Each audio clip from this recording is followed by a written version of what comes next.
Masters of the Universe Origins is a toy line that started at the end of 2019 and set out with one goal in mind: to update the vintage Motu toy line with a greater amount of articulation for collectors both young and old.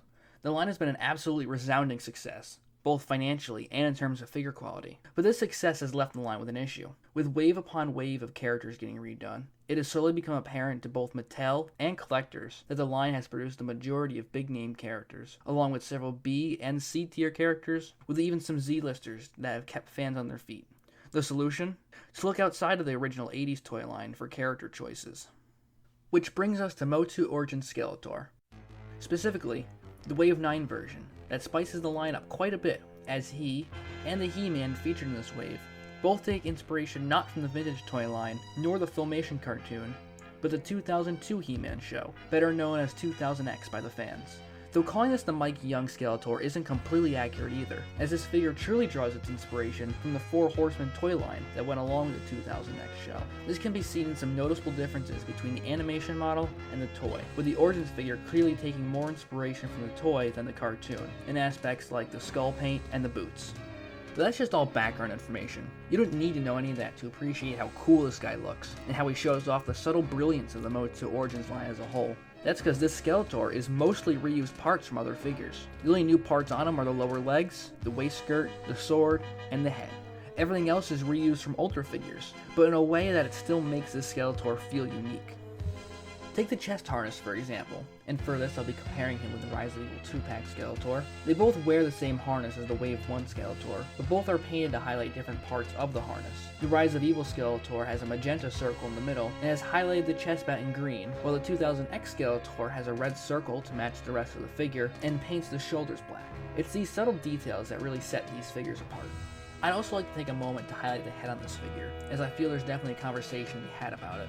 The obvious thing to get out of the way is that it takes inspiration from the original 2000X toy with a classic green and yellow color combination for Skeletor's skull. That can be seen not only on the Rise of Evil Skeletor, but on every Skeletor that is not explicitly Filmation styled. The more interesting thing to note about the head is that it was actually changed during the figure's production. The stock photography shows a very different head, and it feels much more like the 2000X head put through a vintage filter rather than what we have now, which, while still in the Motu Origin styles, is a much more faithful recreation of the original 2000X head. Ultimately, I prefer the head we got, as I think it's overall more menacing and better captures the character of 2000X Skeletor. While the other new parts don't have nearly as much of a story to them, they're all great additions nonetheless.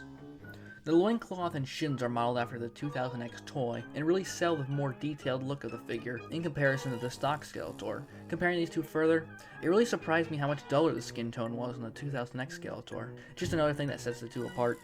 The last point of real comparison is the Power Sword, as the 2000X Skeletor uses the same Havoc Staff as all previous Skeletors.